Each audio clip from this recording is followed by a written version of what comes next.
Hello, my name is Jacob Salmon, and today I'm going to introduce you to the Peachtree Case Study A.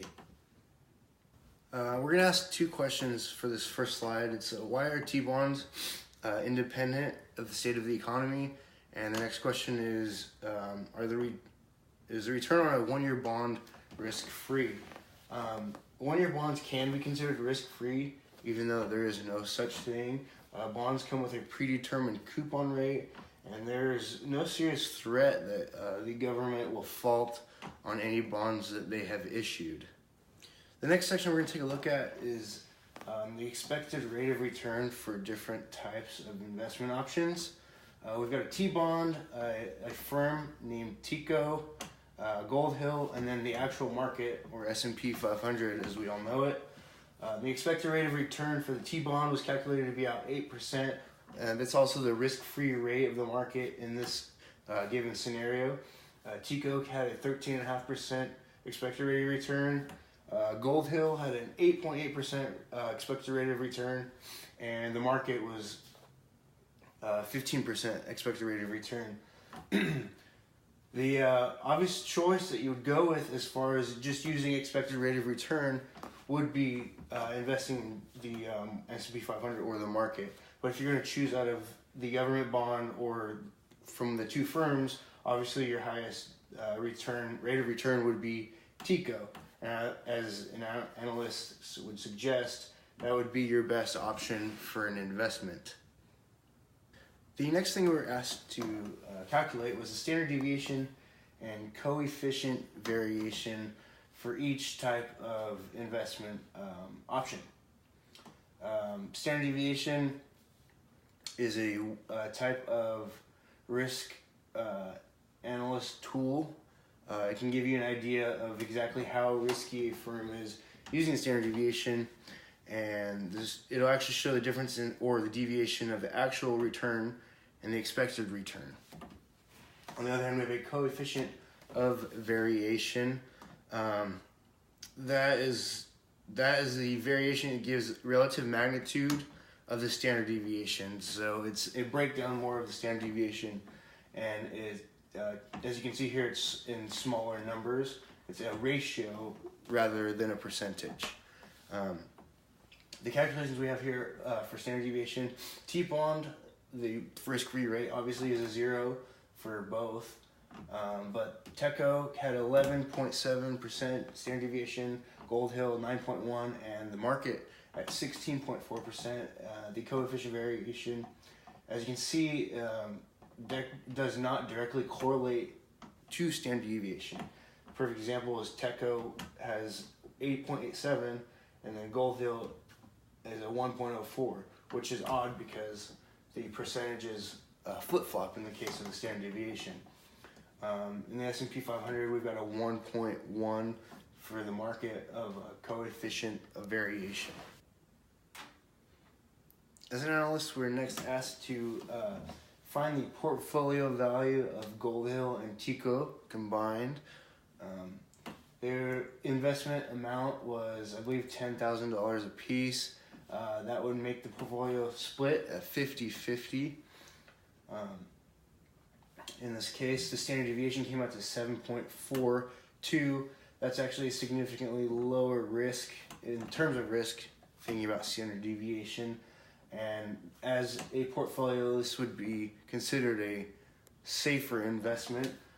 It actually has an 11.15 expected return rate, which is significantly higher than Gold Hill alone at what I believe was 8.5% to 9%. We're doing another comparison of portfolio values, but this time we're adding different weights rather than the 50-50. This time we're doing 75-25 for each firm. In this first set, we're looking at Gold Hill is the heavy stock. It's at 75. That would make TICO obviously 25%.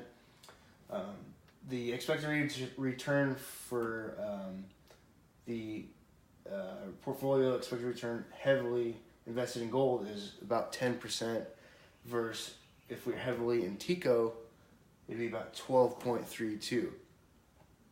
The consequence with this high expected rate of return compared to this one is the standard deviation is at about 9.2, I believe, versus the standard deviation for the heavy investment in Gold Hill is only at 7. This obviously is Finance 101, the more risk, the more reward, and that's where that comes from, the difference in the standard deviation and the expected rate of return for these offset expected return values with weights. We were asked to evaluate a new portfolio. This one is actually TICO and the market, or S&P 500. In this case, the expected return looks really good, but unfortunately, the standard deviation or the risk that we have to consider is substantially high. It's actually not even worth it to invest in that. In this case, with a S&P 500 alone had a 15% expected return rate. So it would make more sense to just stick to the actual market, and then rather than going forward with this specific portfolio. In this next slide, we're going to compare a portfolio that's adding random stocks versus a portfolio that is a single stock holder. For the random stock investment, this would actually lead to a decrease in risk, and that's the definition of diversifying your portfolio, which is very, very good for your portfolio. That's what you want to do to minimize risk. On the other hand, we have holding a single stock portfolio. It is possible, but not recommended. You should want the compensation for that single stock, but more than likely you're not going to get it. Like everyone's heard, the higher the risk, the higher reward. But in this case, that one single stock may not pay out, and 9 times out of 10, it's not going to pay out unless it's a big one that costs a lot of money to get a hold of, such as Apple or Google, even Disney. But diversifying your portfolio, I believe any investor would suggest. In this case, that's the suggestion that I would indicate for Jake Taylor. In this next section, we're going to take a look how the two stocks and the government bond are in comparison to the market on these charts. So the light orange here is the market, and then blue is the T-bond, or the government bond with the risk-free rate. And Gold Hill is actually this gray line that fluctuates, and TICO is this one that rides right along with the S&P 500. So over here to represent it in numbers, the R squared, or beta, the market, this light orange as mentioned, is a 1, the perfect market, or the market represented with number. TICO actually closely reflects it with a 0.9961. Obviously your T-bond is going to be at a 0, and then Gold Hill is at a 0.71, which that's correct because it's underperforming to the market, and that's what that beta is saying. Next, we're going to take a look at the required rate of return for TICO versus the expected rate of return for TICO. So using a 0.6 beta, we see here it's just above 12%. I believe 12.2 is what the required rate of return is. And then down here, the expected rate of return that we found earlier is at 13.5%. So that is indicated here in between the 12 and 14. Given that indicates that this line is above this line, which means we need to invest into it. That's a guaranteed investment that will give back returns.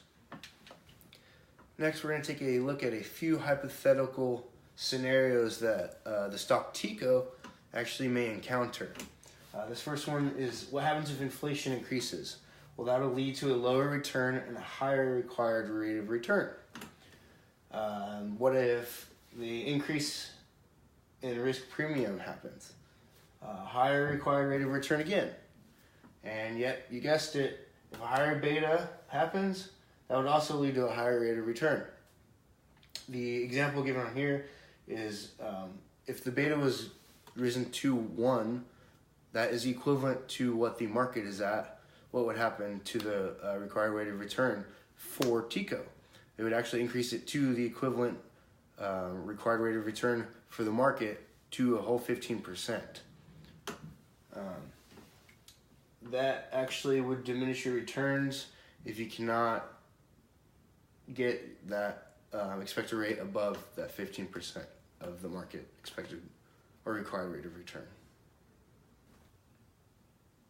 Hypothetical or not, the market changes constantly. We can't figure it out. There's no way to forecast it perfectly. There's no such thing as perfect information in the market.